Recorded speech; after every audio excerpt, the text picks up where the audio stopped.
Humans have been farming for over 10,000 years, and the industry has seen many revolutions. Right now, of course, it is being completely transformed by technology.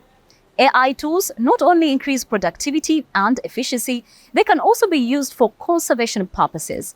I am Sandra Kahomza Twinovideo right here in Kampala, Uganda. And of course, I'm joined by my colleague, Chris Elams, all the way from Nigeria.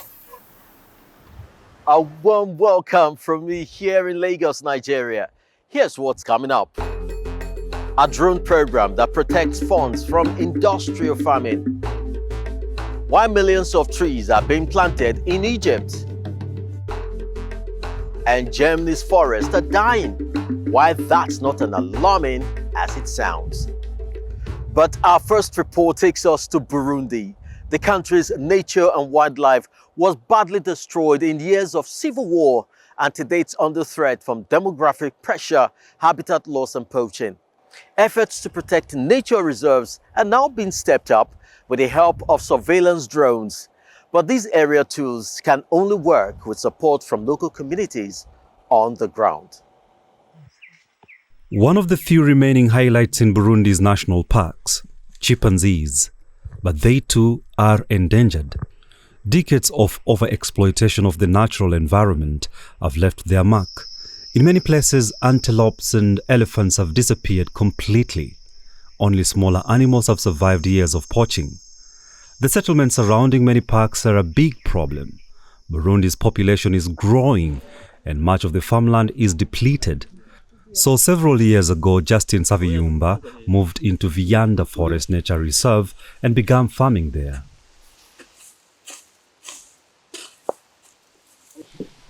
I grow different types of crops here in this nature reserve because it is more fertile and I don't have much land to farm. I grow beans, cassava, maize and other crops. But he won't be able to stay here much longer. His illegal farm was discovered by drones that are now being used to monitor Burundi's nature reserves. They've helped improve the situation in conservation areas, according to drone pilot Bruce Abarungira.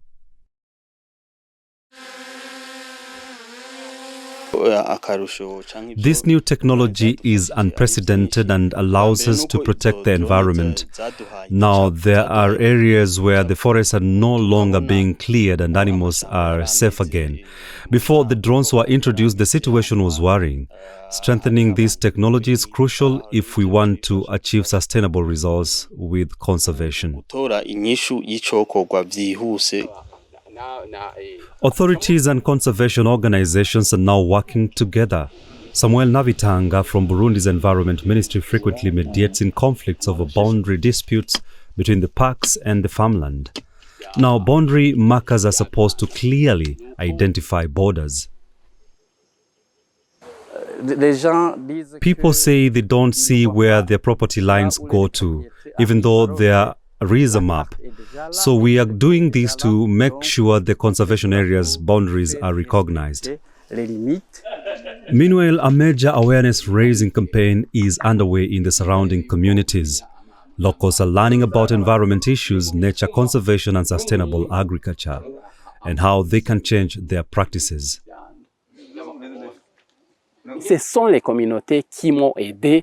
The communities are helping save Burundi's conservation areas from disappearing. That encourages me to keep going. Together, we've developed a sustainable economic model. Leonidas Nzigiyima is the director of 3C, or Conservation and Community Change, a Burundian conservation group. It helped procure the drones. The NGO also develops programs to provide new financial opportunities for villagers who are mostly poor. These include a solidarity saving bank that grants small loans. The members of this group meet regularly to discuss how to spend their capital or their joint fund, and also to talk about the forest, the trees planted, about conservation. So it's a model approach that creates a win-win situation for biodiversity and for the communities. The project has been well received by local communities. Many have begun to respect nature more and are trying out new farming concepts. The 3C organization has taught us a lot about biodiversity and agriculture. We used to poach animals in Kibira Park, but now we are helping protect it. The training from 3C have also helped us to increase our agricultural production. But this is just a first step, says Samuel Navitanga. Burundi has ambitious plans to restore its wildlife. Species will be reintroduced in the park of Kibira and Rusizi. We will hire a consultant and carry out studies. Based on the results of these studies, we will be able to determine the species to be reintroduced.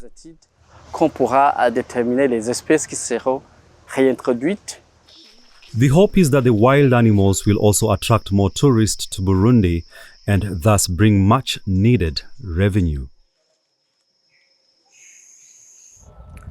To Europe next, smart technology is also helping protect animal species in Switzerland.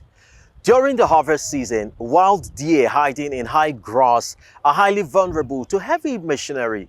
In this week's Doing Your Bit, we meet some volunteers who are out to save these shy creatures from farm harm.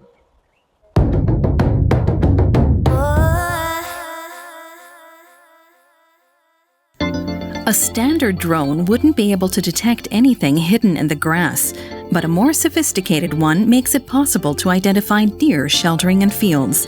That's what these volunteers from Switzerland's Fawn Rescue Foundation are meeting at dawn to do. They're helping rescue fawns from heavy machinery during harvesting, which coincides with deer birthing season. Alors, les chevreuils et les cerfs, A deer gives birth between the beginning of May and mid-July. De début mai à c'est arrivé mi-juillet. They give birth in grassy fields adjacent to forests. Qui jouxtent les bois. Donc, so, our role is to fly over the edge of the woods and farmland that's near forests. The team uses drones fitted with thermal imaging cameras to find the fawns. The problem is that the female deer hides her offspring in fields with high grass, then leaves them there while she goes foraging for food. They remain completely still until she returns, not even moving when huge agricultural machines approach and end up injured or killed. The volunteers work closely with farmers.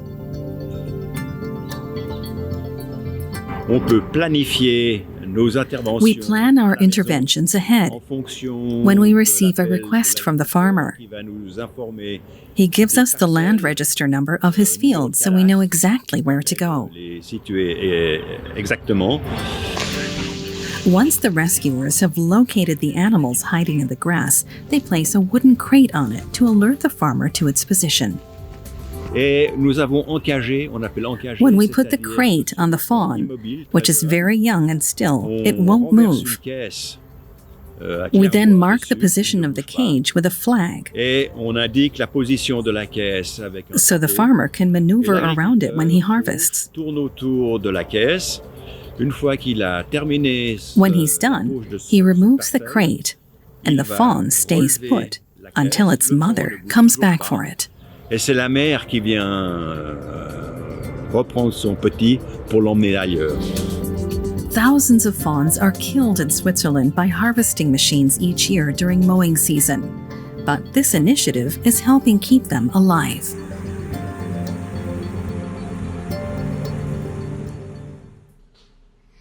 Forests across the globe are suffering from severe droughts and wildfires that weaken their ecosystems, including in Germany. Here, forests provide jobs and income for many in the rural regions and are home to a range of protected flora and fauna.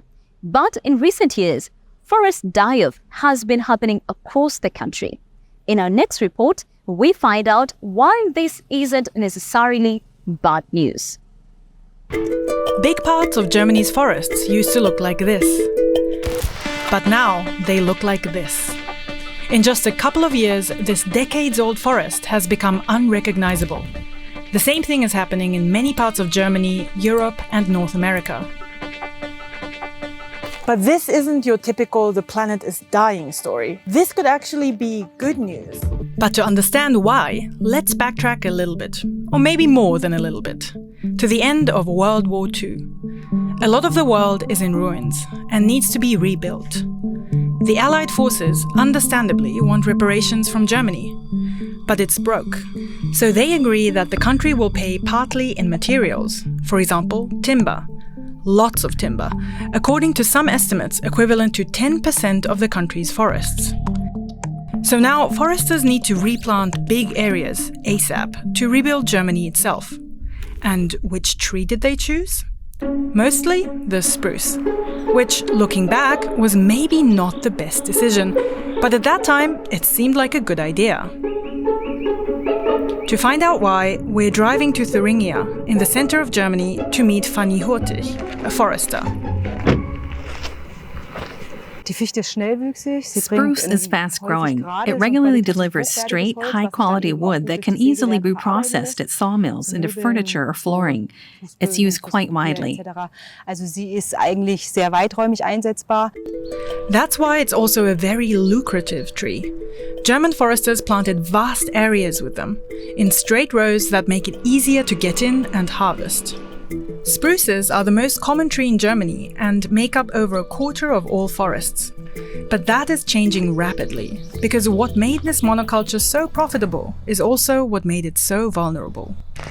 Forests around the world are suffering from more intense and frequent droughts, wildfires, and storms, weakening entire ecosystems, and Germany is no exception. The longer summers due to climate change mean the forests are too dry and the trees thirsty. Especially spruce trees. They comparatively need a lot of water, but their root system is quite shallow, so they can't access reservoirs deeper down. While that's not the best news for the trees or for humans, there is one little creature that loves what's happening right now. Enter the bark beetle. This tiny little insect has been munching its way through many of Germany's and Europe's forests. The bark beetle, of course, loves the bark. It bores holes into the tree and then releases pheromones to draw a mate inside. There, they reproduce and lay eggs. A healthy tree usually produces resin to seal up the holes and to protect itself from the beetles. But thirsty, weak trees cannot. That's why the bark beetle is having a feast. 5 years ago, this area was fully forested. If we're standing here now and say last year this area was infested, this year that area could also be infested in a matter of weeks. The beetles eat away layers that transport nutrients and water. The spruces then die of thirst and malnutrition. The beetle is steadily spreading across Europe. And the hotter it gets, the more beetles will breed. What a full-scale infestation looks like can be seen in Bark Beetle Central, which is the Harz National Park in the middle of Germany, where we're headed. Here, about 90% of all spruces are dead. The bark beetle has come, eaten, and gone, leaving behind a region that is, quite frankly, shocking to look at. We're meeting Roland Pietsch, the head of the Harz National Park.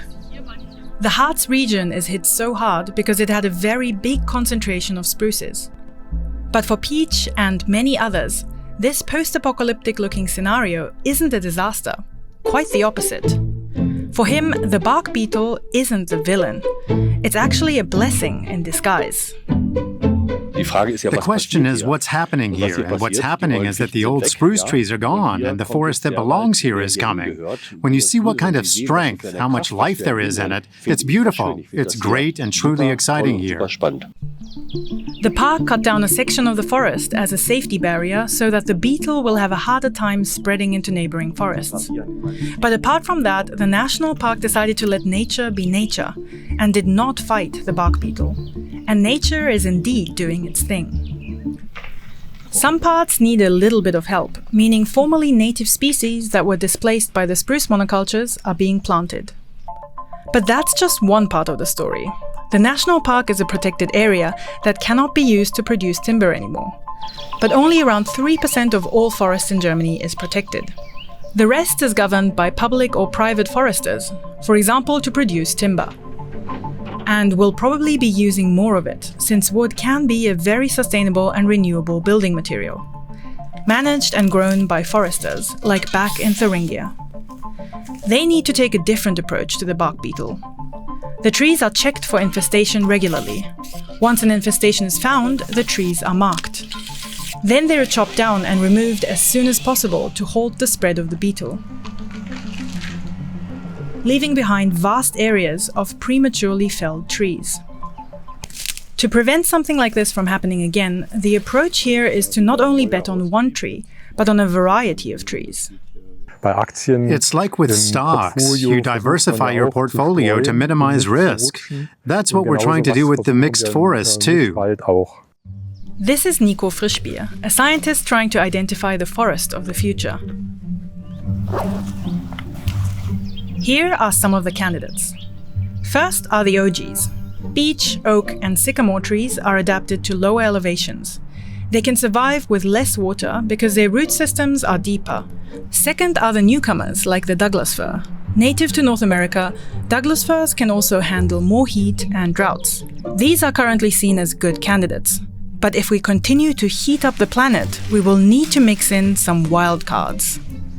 To find out which ones may be suitable, the Thuringian Forestry has been conducting a now over 10-year-old experiment in the driest region of the forest. It's more work because in a mixed forest you have to deal with various species of trees. They each have different risks and costs, so it's pricier all the way through to the marketing of the wood or other products. But from our point of view, it's worth it because it reduces the risk. You might have more expenses and a smaller yield, but for the forest owner, it carries less risk. This type of forestry, as well as the national parks approach, shows where a lot of international forests could be heading. As Germany worries about its forests, Egypt is worried about farmland that is being lost to urban expansion. But a youth environmental initiative is countering that with an initiative to plant fruit trees in cities. Now, these trees not only provide fruits, but are a good source of shade on a hot, sunny day, and they also help clean the air. Even the little ones are involved. The mission of the Chagra social enterprise is to make Egypt's cities greener, one tree at a time. In Arabic, the name means planted. Volunteers, both young and old, are transforming urban sprawl by planting saplings. We're planting fruit trees for their fruit and to reduce carbon dioxide levels. They produce oxygen, provide shade, and lower temperatures. The temperature on streets with fruit or shade-giving trees is 5 to 7 degrees Celsius lower. So far, more than 350,000 fruit trees have been planted, as well as medicinal plants and vegetable gardens on roadsides. The project introduces people to basic urban farming, helping them appreciate the importance of trees both as a food source and for the environment. In one neighborhood, where saplings were planted 6 years ago when the initiative launched, the local community is reaping the benefits. This is one of the public places where we planted fruit trees 6 years ago, like lemon, guava, and apple trees. The trees have grown and are now producing fruits, and people started benefiting from them. Chagra aims to offset the negative impact of urban expansion. For now, more trees are being felled than planted in Egypt's cities, some of which are the most densely populated in the world. The construction sector in the country is booming, and green areas frequently have to make way for new developments. And when these disappear, so too does a sense of community. These days, hundreds of schools, organizations, and businesses support the Shagra initiative. We aim to plant 1 million trees by 2030, so people need to be involved. We are also planting on balconies and roofs. The Shagra tree planting initiative is not only making urban spaces more livable, but also promoting the ideas of community and environmental stewardship among the citizens. One of the biggest and most pressing challenges humankind is facing is finding alternatives to fossil fuels. Part of the answer might lie in sophisticated new technologies, but other solutions might be simpler than we think. This one, at least, is right under our noses. Let us go to Kenya and find out more. The Earth's natural resources are finite. Wait, all of them? As long as there are people, one resource won't ever run out: excrement. A company in Kenya has specialized in the treatment and recycling of fecal sludge. After exposing it to high heat to remove harmful pathogens, the raw material is processed into briquettes. The first reaction you always get is curiosity. You see, when you meet an idea that you previously didn't think it was possible, then you find that not only is it possible, there is even a model to do it profitably, to recover some value and generate some revenue from waste. The company is based in Naivasha, some 90 kilometers west of Nairobi. Truck drivers visit the surrounding communities collecting fecal waste from latrines in private households. The wastewater would otherwise simply seep away, as the sewage system here is only partially developed. 12 truckloads of fecal sludge are collected every month. Each contains around 20,000 liters. The company has built most of the latrines itself, an investment that should pay off in the long term. Primarily, the challenge of sanitation is something that has many socioeconomic impacts negatively, in that it contributes to diarrheal diseases, contributes to lowered productivity. If you're sick, you can't work as much. And sanitation, poorly managed sanitation, is a challenge that is all over the world. In East Africa, studies have shown that up to 90% of waste is not safely managed.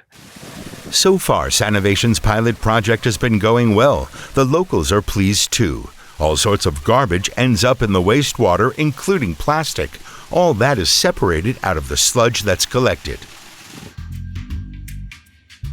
The company provides work for around 100 people and employs 56 responsible for the various stages of the process. First, the liquid is separated from the solid, and then the liquid is taken to the county waste management plant. The solid is heated to several hundred degrees. Then it's processed and mixed with biomass, usually sawdust. The final briquettes contain 5 to 30% dried feces. The company produces around 100 tons of poop-fueled briquettes every month. John Kariuki says there are benefits to using briquettes even for cooking. It's more efficient, it lasts longer, and it cooks food well among other few uses.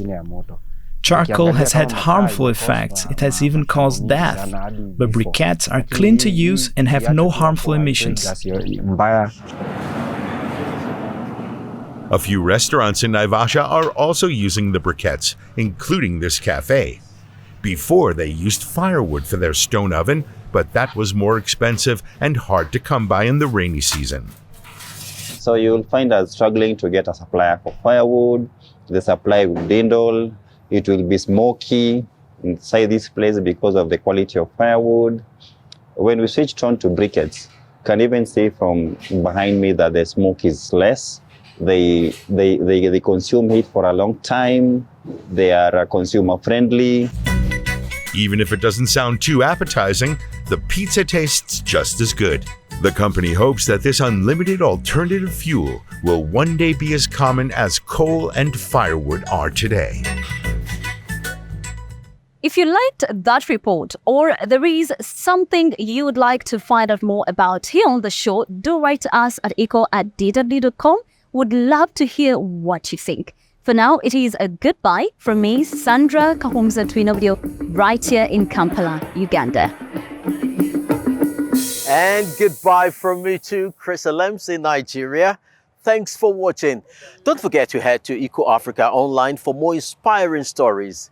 See you all again next time.